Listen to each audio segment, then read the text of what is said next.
आप देख रहे हैं पहाड़ टीवी और मैं हूं आपके साथ स्मिता पटवाल। चलिए रुक करेंगे उत्तराखंड की तमाम बड़ी खबरों का, लेकिन उससे पहले एक नजर आज की हेडलाइंस पर।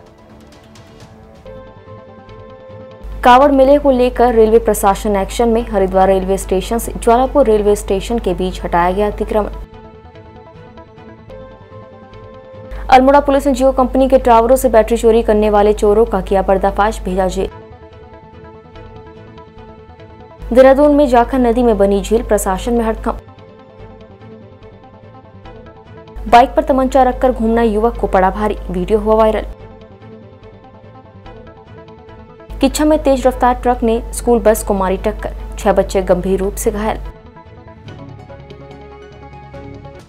बाबा केदार के धाम में देश विदेश से करोड़ों श्रद्धालु पहुंचते हैं और जो भी उनकी मन्नत होती है उन्हें बाबा केदार पूरी करते हैं। लेकिन अब इस आस्था के धाम में भी राजनीतिकरण का बिगुल फूंक चुका है। जो सदियों से नहीं हुआ वो अब हो रहा है। केदारनाथ मंदिर के परिसर की दीवारों पर अब प्रचार प्रसार के पोस्टर लगने लगे हैं। सबसे बड़ी बात तो यह है कि देश के प्रधानमंत्री नरेंद्र मोदी जब पीएम बनने के बाद पहली बार केदारनाथ आए थे तब उनकी होल्डिंग मंदिर परिसर में लगाई थी, लेकिन तीर्थ पुरोहितों के विरोध के बाद हटा दिया गया था। लेकिन आजकल बद्री केदार मंदिर समिति के नए अध्यक्ष अजेंद्र अजय का बैनर चर्चा का विषय बना हुआ है। मंदिर के पीछे परिसर की दीवार पर बड़ा सा बैनर लगा हुआ है जिसमें अध्यक्ष और उपाध्यक्ष की फोटो है और खूब प्रचार प्रसार हो रहा है। केदारनाथ मंदिर प्रांगण में ईशानेश्वर के सामने अब जो है केदारनाथ की परंपरा धीरे धीरे वहाँ पे नेताओं के पोस्टर लगाने से वहाँ की परंपरा खराब हो रही है।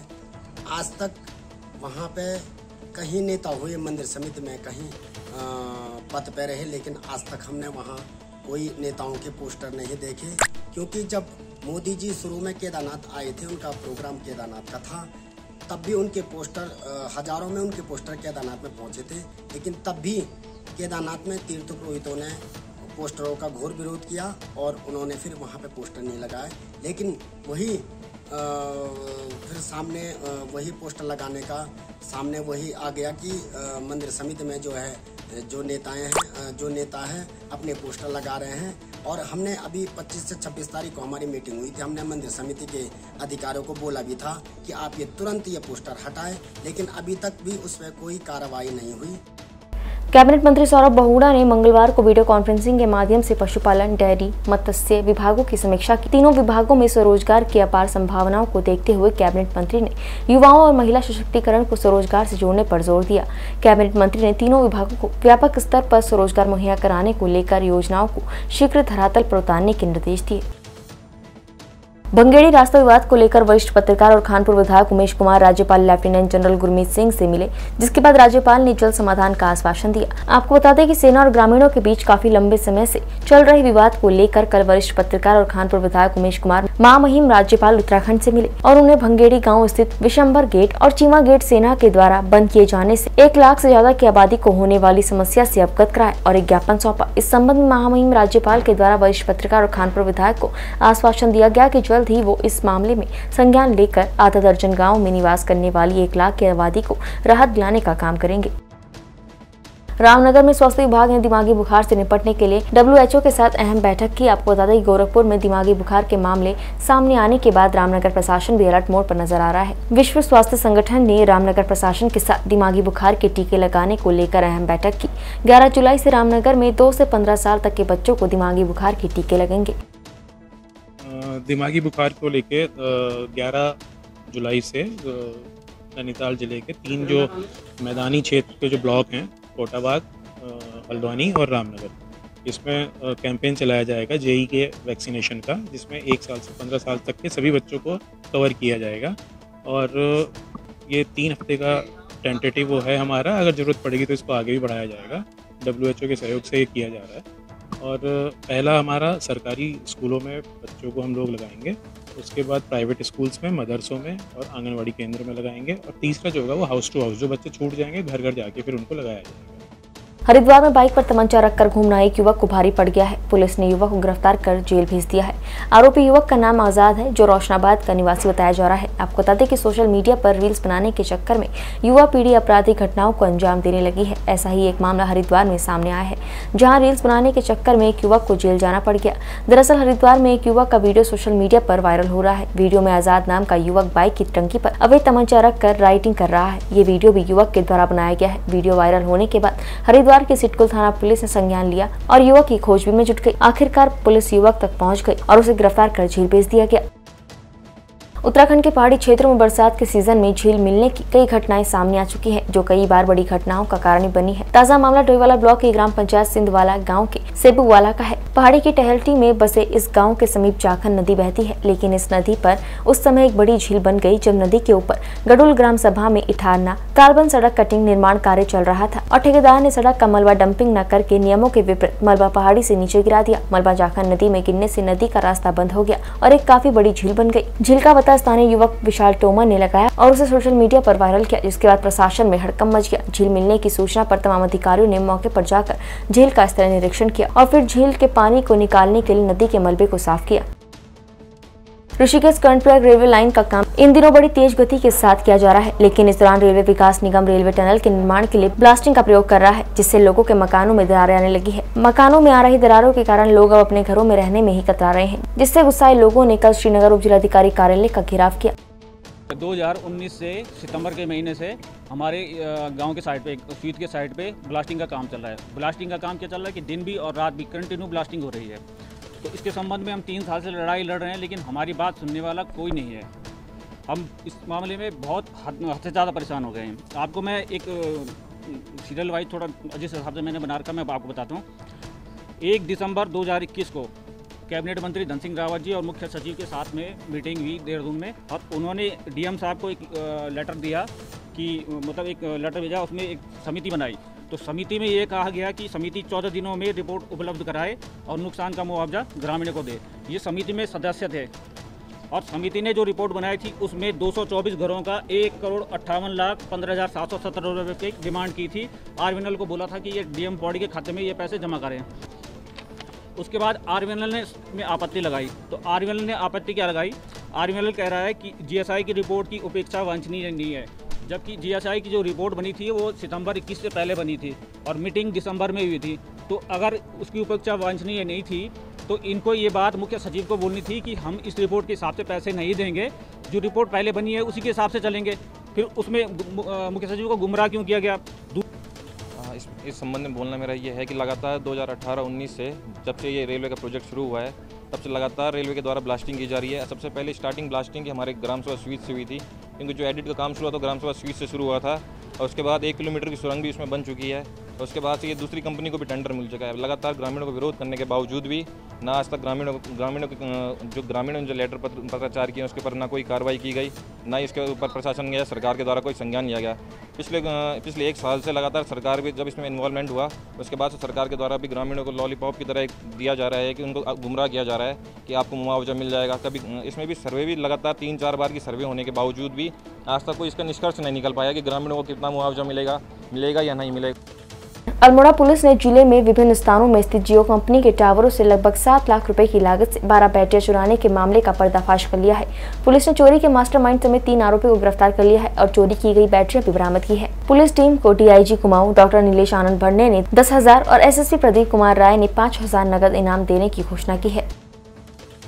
उधम सिंह नगर के किच्छा में स्कूली बस को तेज रफ्तार ट्रक ने पीछे से टक्कर मार दी। हादसे में बस में सवार 6 बच्चों को गंभीर चोटें आई है, जबकि कुछ बच्चे हल्के चोटिल हुए हैं। इन 6 बच्चों में से 3 बच्चों के पैर में फ्रैक्चर हुआ है। सभी घायल बच्चों को रुद्रपुर के निजी हॉस्पिटल में भर्ती कराया गया है। बस में कुल 23 बच्चे सवार। हादसा मंगलवार की सुबह 6:30 बजे सितारगंज पानीपत नेशनल हाईवे 74 में पड़ने वाले यूपी के सिरसा चौकी क्षेत्र में हुआ। बताया जा रहा है कि किच्छा स्थित सेंट पीटर स्कूल की चलती बस को तेज रफ्तार ट्रक ने पीछे से टक्कर मार दी। टक्कर इतनी जबरदस्त थी कि बस का पिछला हिस्सा बुरी तरह से क्षतिग्रस्त हो गया और बस सड़क के बीच बने डिवाइडर पर चढ़ गई। कराडूंगी नगर पंचायत के वार्ड नंबर 7 में राष्ट्रीय राज्य मार्ग पर शिविर के गंदे पानी रोके जाने और नाली पक्का मार्ग बनाए जाने के संबंध में सभासद वार्ड नंबर 7 हरीश मेहरा ने कराडूंगी तहसील में तहसील दिवस में नायब तहसीलदार युगल किशोर पांडे को ज्ञापन सौंपा। वहीं वार्ड नंबर 7 कराडूंगी में दिनेश शर्मा के मकान के बराबर से जाने वाले मार्ग पर वार्ड नंबर 2 वार्ड नंबर 7 के निवासियों के शिविर का गंदा पानी मुख्य मार्ग में आता है, जिससे स्थानीय लोगों को परेशानी का सामना करना पड़ता है। वार्ड मेंबर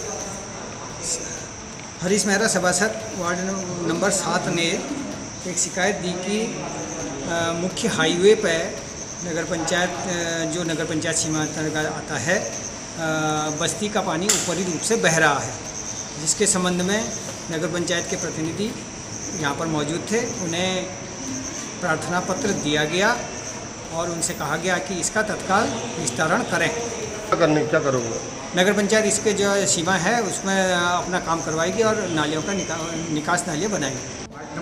वार्ड नंबर 7 में पिछले 20 सालों से जो रास्ता नगर पंचायत या तहसील शासन प्रशासन द्वारा नहीं बनाया गया है, आज उसकी स्थिति ऐसी है। मैंने इनको फोटो के माध्यम से, वीडियो के माध्यम से अवगत कराया।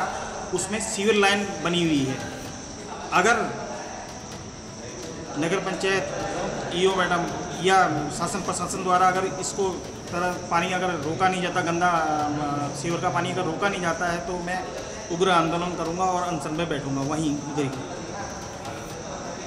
ताजा मामला जनपद टिहरी गढ़वाल विकासखंड विलंगना के बालगंगा तहसील का है, जहां पर लोक निर्माण विभाग और कार्यदायी ठेकेदार की घोर लापरवाही का खामियाजा कर्ण गांव के आम ग्रामीण भुगत रहे हैं। राजराजेश्वरी मोटर मार्ग सड़क निर्माण में कार्यदायी ठेकेदारों द्वारा 2 किलोमीटर की लगभग सड़क कटान तो किया गया है, लेकिन कहीं पर भी डंपिंग जोन नहीं बनाई गई है, जिसके चलते बीते दिन भारी बरसात के कारण सड़क कटान का पूरा मलबा कर्ण गाँव के काश्तकारों की कृषि योग्य भूमि को क्षतिग्रस्त कर गया।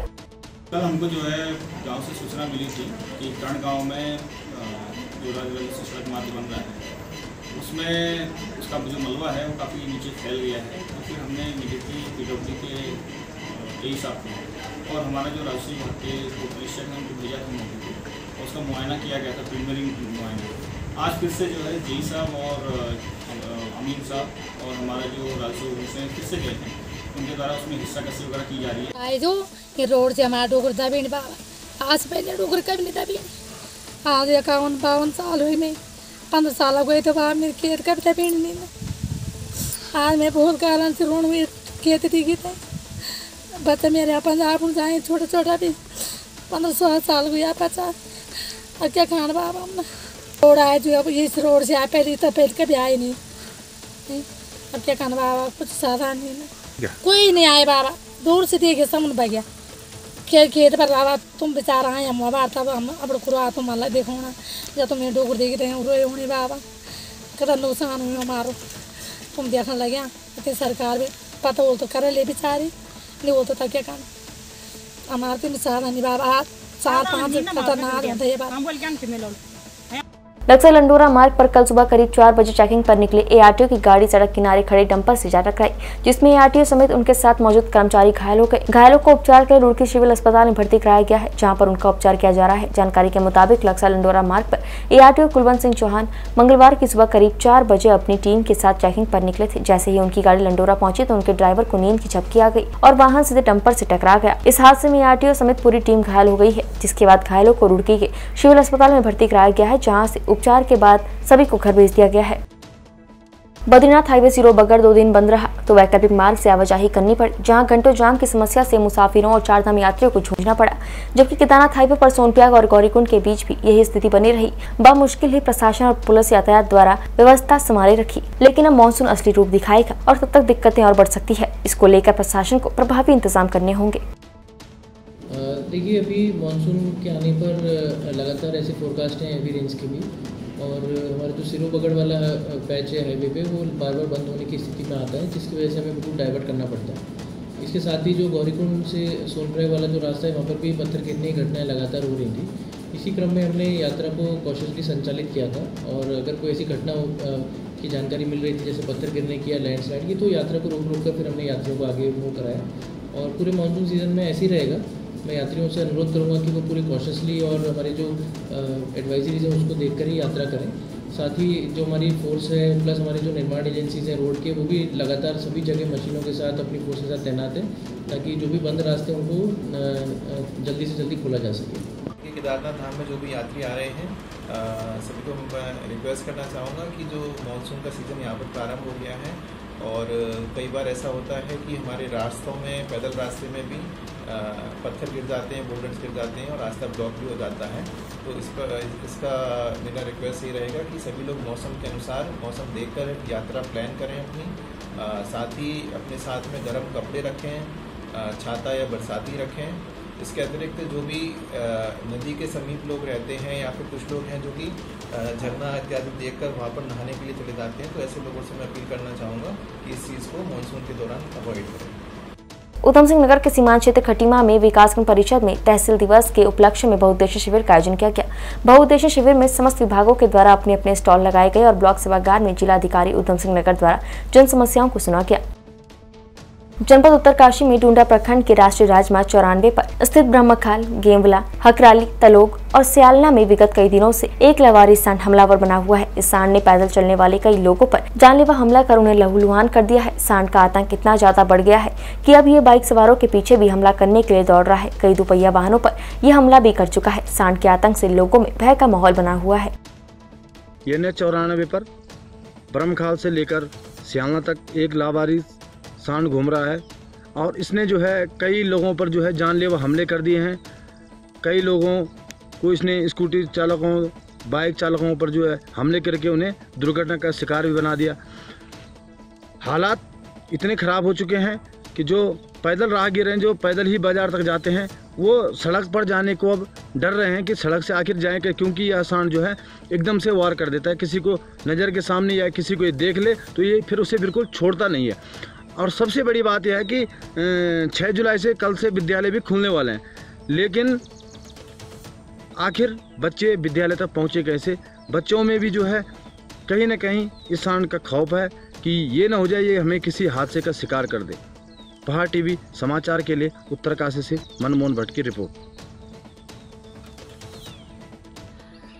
ब्रह्मखाल, सियालना, तलोग, यमुनोत्री राष्ट्रीय राजमार्ग पर एक लावारिस सांड घूम रहा है, जिसकी वजह से कई लोग इसने चोटिल कर दिए हैं। और जब कल से विद्यालय खुल रहे हैं, ऐसे में यहाँ पे आने वाले जो विद्यार्थी हैं उनके लिए समस्या खड़ा कर सकता है और यहाँ तक भी जानलेवा हो सकता है। विगत दिनों में इसने 5-6 लोगों को इतना घायल किया कि कई लोगों को देहरादून तक की रेफ़र करना पड़ा है। और ये जब विद्यालय खुल रहा है तो कहीं ना कहीं ये बच्चों के लिए जानलेवा हो सकता है। कांवड़ यात्रा को सफल बनाने को लेकर पुलिस प्रशासन तैयारी में जुट गई है। कांवड़ यात्रा के दौरान कांवड़ियों को किसी भी तरह की कोई समस्या न हो, इसलिए पुलिस प्रशासन किसी भी तरह की लापरवाही बरतना नहीं चाहती। कांवड़ यात्रा के दौरान हाईवे और शहर में मीट की दुकानें पूरी तरह बंद रहेंगी। मंगलौर नेशनल हाईवे पर बने सभी होटलों, ढाबा और रेस्टोरेंट स्वामियों की कोतवाली प्रभारी राजीव राठौड़ ने बैठक आयोजित कर कहा कि रेस्टोरेंट में काम करने वाले लोगों का सत्यापन कराया जाएगा। कांवड़ यात्रा के संदर्भ में आज जो है हाईवे पे और लंडोरा रोड पे जितने भी होटल ढाबे मालिक हैं उनकी मीटिंग ली गई थी और उनके संबंध में इनको जो हिदायत दी गई थी कि एक अपने कर्मचारियों का जो भी व्यक्ति उनके यहाँ काम करने वाला हो उनका सत्यापन कराएगा, उनकी फ़ोटो रखेगा, ID रखेगा और उनकी सूचना थाने में देगा। और दूसरी बात, प्रत्येक ढाबे होटल में CCTV कैमरे लगाए जाने के लिए उनको बताया गया है और रेट लिस्ट स्पेशली बताई गई है कि रेट लिस्ट पर डिस्प्ले करेंगे। और जो है पेटीएम और वॉलेट जो भी रखते हैं उनको बताया गया था कि इस संबंध में जो है पेटीएम वॉलेट जो है उसी का ही होगा जो उसका संबंधित मालिक अथवा मैनेजर। और इस संबंध में इनके अतिरिक्त उनको और चीज़ें बताई गई कि जिस संबंध में उनको आवश्यक दिशा निर्देश दिए गए। इस दौरान कांवड़ यात्रा के दौरान जो मार्ग पर पड़ने वाली मांस मदिरा की दुकानें, वो मांस की और नॉनवेज बनाने वाले शॉप हैं, उनको बंद रखने के लिए। उत्तराखंड की तमाम बड़ी खबरों में फिलहाल इतना ही। बाकी खबरों के लिए देखते रहिए पहाड़ टीवी। नमस्कार।